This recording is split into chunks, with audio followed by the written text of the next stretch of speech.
So I have this definition, the usual definition, and then the idea is if I look at the low temperature expression, which is beta going to infinity, only the low energy dominates. And if I look at the high temperature behavior, then beta going to 0, and in this case only the high energy dominates because so this term becomes this exponential term becomes 1, and because I have more and more states at high energy, so in t going to infinity or beta going to 0 limit, this partition function is dominated by the heavy states or the high energy states. And the idea is once I have the expression for the partition function for high enough temperature, I can, because it is dominated by the high energy, I can think of telling something, I can think of figuring out this density of states as E goes to infinity. So that's the basic idea.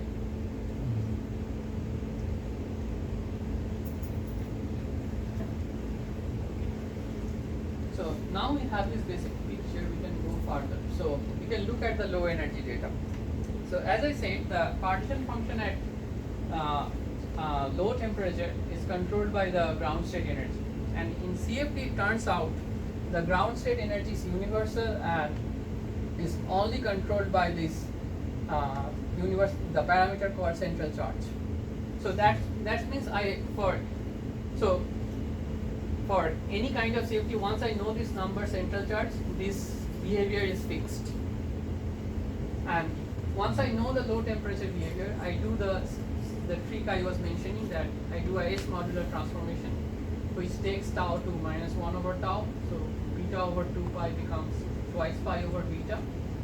So if I do this transformation, then I get the high energy data, which is basically the high temperature behavior of the partition function.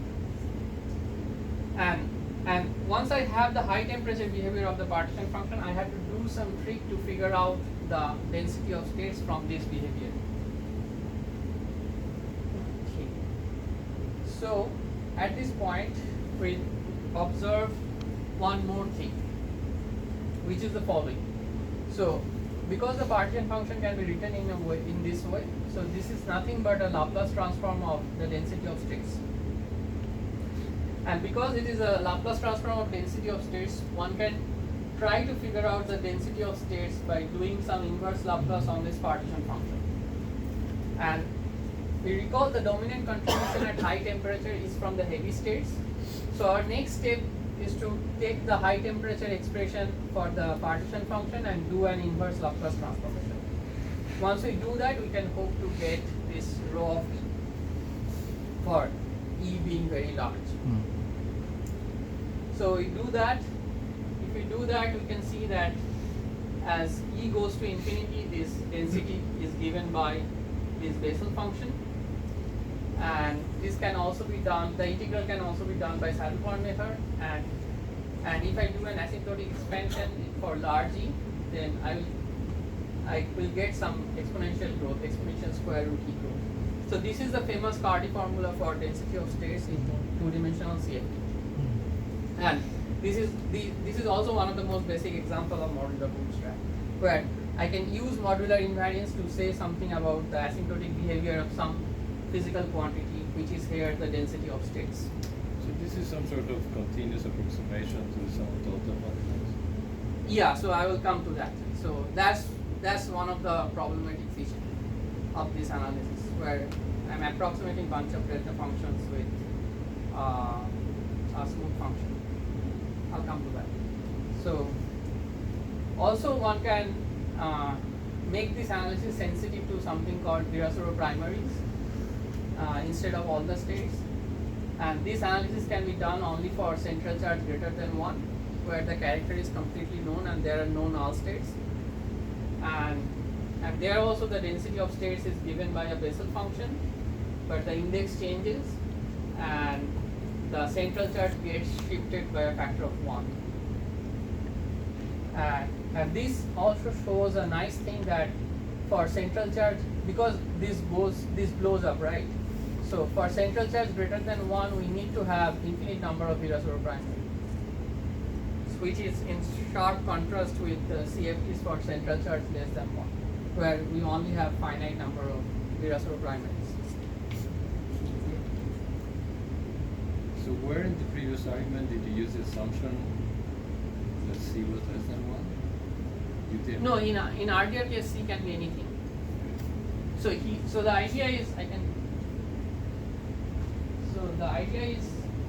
you write down the partition function as e power minus beta e, right?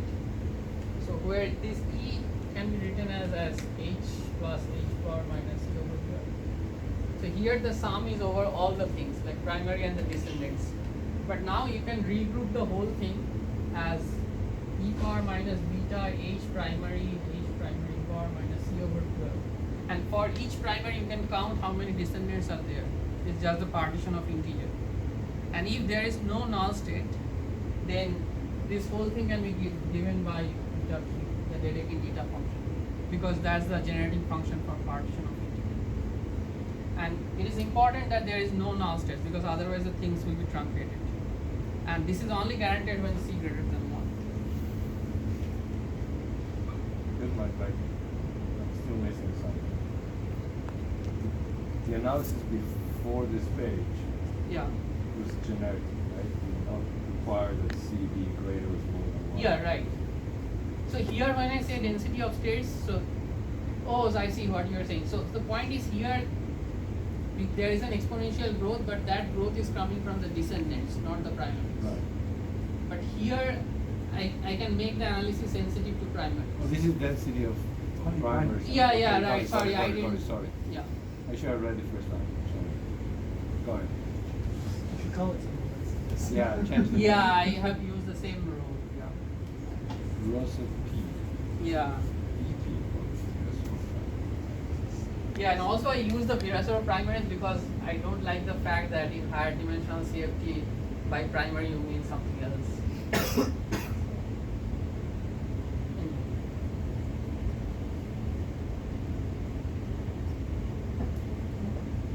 Okay, good. So this concludes the naive analysis for the naive Cardiac analysis, which gives me this density of states. So at this point, like we ask more finer questions, and the first question is related to what Payne was asking. And if I recall correctly, then Diptark was once giving a talk, and Anish was asking the same question long back, 2016. So the question is, how can one approximate bunch of Dirac delta function with a smooth Bessel function? Doesn't make any sense, right? And the next question is, how much should we trust the Bessel function? So we get the leading order expression with exponential square root e. What would happen if I include more and more terms? So this is the question John asked me last November. So I have also answered to that. And then the more question is, can we say something rigorously about the subletting corrections to the entropy, where entropy is of course defined as the logarithm of density of states. And the last question we will ask that, can you say something about the spectral gap in the two-dimensional CFT? In particular, like asymptotic spectral gap. Like what is the gap between the Virasoro primaries and so on. So the first point is we can never do it. Like we can never approximate bunch of Dirac delta function with a smooth Bessel function. But there is a way out, and there is a way to make sense out of it. And to do that, we have to do an integral. So we take the actual density of states, we integrate it up to some cutoff delta, and define a function f of delta. So this f of delta counts the number of states that has dimension or energy below this cutoff delta. And on this side, I can take this rho 0, which is the approximate density of states, and again integrate it up to some cutoff delta and define a function f approximate delta. And the whole point is this f of delta is a smooth continuous function, and f approximate delta is a continuous function, so there is no problem in comparing f of delta with f approximate delta. So that's the resolution to the fact that we cannot directly analyze this, but still we can do something. And once we have this formulation, we can also try to answer the next question. And the next question is that, like, how much should we trust the Bessel function? And for that, what we will do, we will look at some examples where we know the partition function. So, and because we know the partition function, we also know the density of states. So I can figure out this f of delta exactly. And on the f approximation side, I will consider this density of states, the approximate density of states, and I will do different plottings. So in first case, I will keep the leading term. In the second case, I will start adding the subleading corrections, and we'll try to see what happens, like how things change. So let's start with 2D Ising model, where the partition function is in terms of elliptic theta functions. So in leading order, we see there is like amazing matching. Like, so you can see the staircase functions here. So these red lines are the actual density of integrated density of states.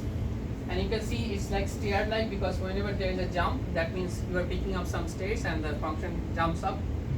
And the smooth approximation actually goes through it completely. So this is like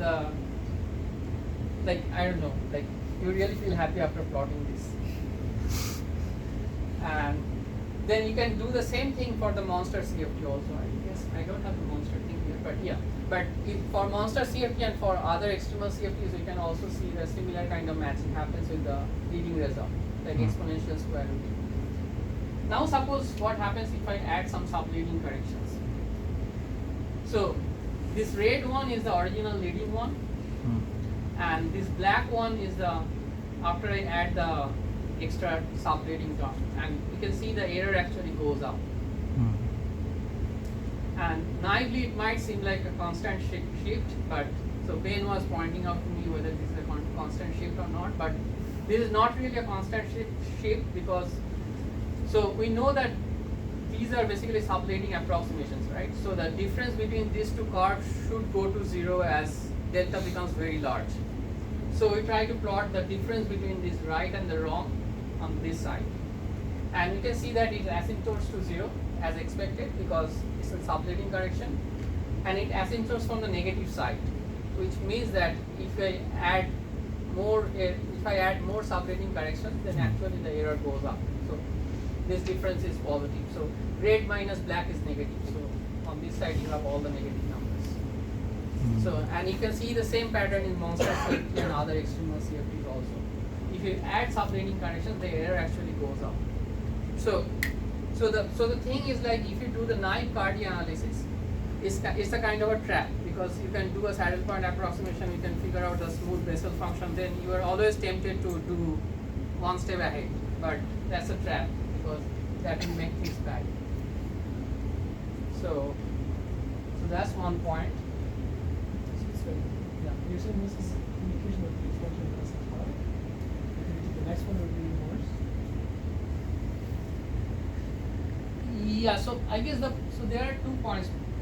One point is it might be due to the asymptotic nature, and another crucial point is there is some approximation happening where you are taking Dirac delta and trying a smooth thing out. So there are some errors coming from that also. So and it can happen that error actually dominates over the other errors and controls the whole.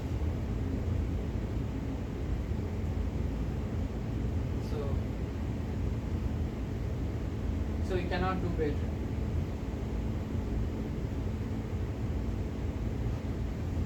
So very good. So the next thing is that can we say something rigorously about the subleading corrections? So we can say something about the subleading corrections, about the entropy. So where we define the entropy, we take the density of states and integrate over a little window determined by the delta, like little delta, and then take log. And then these first 2 terms without this little delta is given by the Cardi formula. That's the leading result I was showing you. And then there are like this log delta to the power, like log delta term, and then there is a order 1 term. And it turns out this order 1 term depends on the energy weight, like this little delta. And one can bound this to function, one can bound this number by two functions s minus and s plus, which depends on delta and capital delta. And so this has been done actually in a paper that appeared last April by Muhammad Janov and Zibardov. So it's a hard Russian name, so I will call them MZ. So MZ basically figured out, gave some functions which give the highest bound among a large class of functions. But nonetheless, that there was no reason to believe that their bound was optimal. So in fact, so this is where we came in. We actually showed that their bound was not optimal, and you can make the bound tighter for some delta greater than delta star. And so our paper appeared almost 1 month later in last week. So we also asked a similar question, that whether our bound is optimal or not. So then we came up with a systematic study on how tight we can make the bound. So here the idea is we have an achievable bound, and we also have a bound on a bound, which tells us how far we can push our bound. So basically this means you have a whole region. You can pick out a region where the optimal bound has to lie. So this is our result from that paper, from our paper. So let me explain this. So the blue line is the line which was obtained in the MZ paper in April. So this is the upper bound. Then we improved the bound with, so the orange line represents the improved bound, and we can see that for delta it's like 0.75 or something like that. For little delta greater than this value, the bound can be made tighter. And then on this side, this green line indicates the analytical bound on bound. So first we initially proved analytically that I cannot push this bound beyond this green line, and then one can do some numerics and improve the green line to this brown line. So this whole shaded region is not allowed. So that means the optimal bound has to lie in this region somewhere. And in principle, one